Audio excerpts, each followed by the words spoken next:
નમસ્કાર. શું નામ તમારું? ફારૂકભાઈ. હા, તો તમારું ગામ ફારૂકભાઈ? સવાલા, વિસનગર તાલુકો, મહેસાણા જિલ્લો. અચ્છા, તમારા ઘરમાં કોઈને કંઈ બીમારી હતી? અમારા બેનને કંઈક બીમારી હતી, તો શું બીમારી હતી? એમને છાતીમાં ગાંઠ જેવું લાગતું હતું. અચ્છા. એના પછી અમે ડૉક્ટરને બતાવ્યું મહેસાણા, અને એમને ડૉક્ટરે કીધું કે ઓપરેશન કરાવવું પડશે. બરાબર. પછી અમે એનું ઓપરેશન કરાવ્યું. ઓપરેશન કરાયા પછી એની બાયોપ્સી કરાવી. અમને થોડું ધ્યાન પર આવ્યું કે આ કેન્સરની ગાંઠ છે એમ. એટલે અમે ઓપરેશન કરાવી દીધું એનું. બરાબર. ઓપરેશન કરાવીને બાયોપ્સીનો રિપોર્ટ આવ્યો કે કેન્સર છે એમ. એના પછી ડૉક્ટરના કહેવા મુજબ કે કીમો લેવો પડશે. બરાબર. પણ અમે કીમાને લેવાનું કેન્સલ રાખ્યું. કીમો અમારે નથી લેવો, કે એની અમે ઘણા લોકોથી માહિતી એવી મળી કીમો લેવાથી આડઅસર થાય છે, માથાના વાળ જતા રહે છે, તાવ આવે છે, ઉપકા ઉલટી થાય છે, એવી બધી અસર જણાય છે. બરાબર. પછી અમે યુટ્યુબ પર સર્ચ કરતા પ્રતિકભાઈનું અમને એક ઇન્ટરવ્યુ જોવા મળ્યું, નૈનાબેનનું.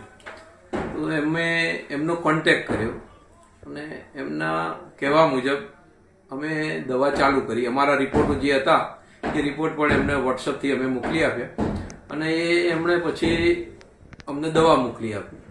એ દવા અમે અત્યારે ચાલુ છે. એનાથી કોઈ આડઅસર નથી અને કોઈ પણ જાતની કોઈ તકલીફ નથી. અચ્છા, તો કઈ દવા તમે લીધેલી છે? તો આ પાવડર છે, આ છે ઓકે એ સવારે લાઈફનું આરજી ફ્યુલ છે. એ સવારે એક પડીકી લઈએ છીએ. ઓકે. અને એક આ સિરપ છે.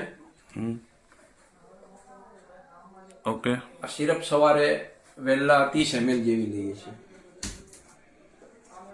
આ ટેબ્લેટ છે, એ સવાર, બપોર, સાંજ 3 ટાઈમ લઈએ છીએ. ઓકે.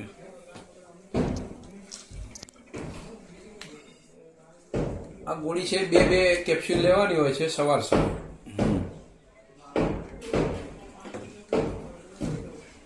અને આ પણ કેપ્સ્યુલ છે, એક સવાર સાંજ લઈએ છીએ. ઓકે, કર્ક્યુમિન છે. તો હવે આ જે તમે જે દવા લઈ રહ્યા છો, આ કોર્સ તમારે કેટલા સમયથી લો છો? 2 મહિના જેવું થયું છે હમણાં. 2 મહિના એટલે 2 મહિના કમ્પ્લીટ પૂરા કરી લીધા છે તમે? નહીં, આ બીજો મહિનો ચાલુ છે. બીજો મહિનો સ્ટાર્ટ કર્યો છે ને કેટલા દિવસ થયા છે? 5-1 દિવસ જેવું થયું છે. અને રિઝલ્ટ કેવું છે તમને? સારું રિઝલ્ટ છે, સ્વસ્થ છે. આ પેલા મારા બેનને શું પ્રોબ્લેમ થતો હતો? મતલબ હાથમાં દુખાવો થતો હતો. અચ્છા. અને છાતીમાં જે ગાંઠ હતી, હા, અને હાથ અદ્ધર કરી શકતા નતા, સતત દુખાવો થતો. અચ્છા. અત્યારે થાય છે? અત્યારે બિલકુલ હાથ. બેન જરા કરી બતાવો તો હાથ. ઓકે. તો જોઈ શકો છો મિત્ર કે કેન્સર જેવી બીમારીથી કેટલા લોકોને ખર્ચા થતા હોય છે, અને નજીવા જેવા ખર્ચમાંથી લોકોને આપણે આયુર્વેદિક દવાથી કોઈ પણ જાતના આડઅસર વગર લોકોને સારા કરીએ છીએ. તો તમે આનાથી હેપી છો આ વસ્તુ લેવા પછી? ઓકે. તો ઇન્ટરવ્યુ આપવા બદલ તમે મતલબ લોકોને શું કહેવા માંગો છો આ દવાથી? લોકોને તો બસ આ આયુર્વેદિક દવાથી ઉપયોગ કરી અને શરીર સ્વસ્થ રાખીએ, તંદુરસ્ત રહીએ, અને કોઈ પણ આડઅસરથી બચીએ, અને ખોટા વ્યસનોથી દૂર રહીએ. મારે ખાલી લોકોને કહેવાનું એટલું છે, આ કોઈ કેન્સરની બીમારી નથી.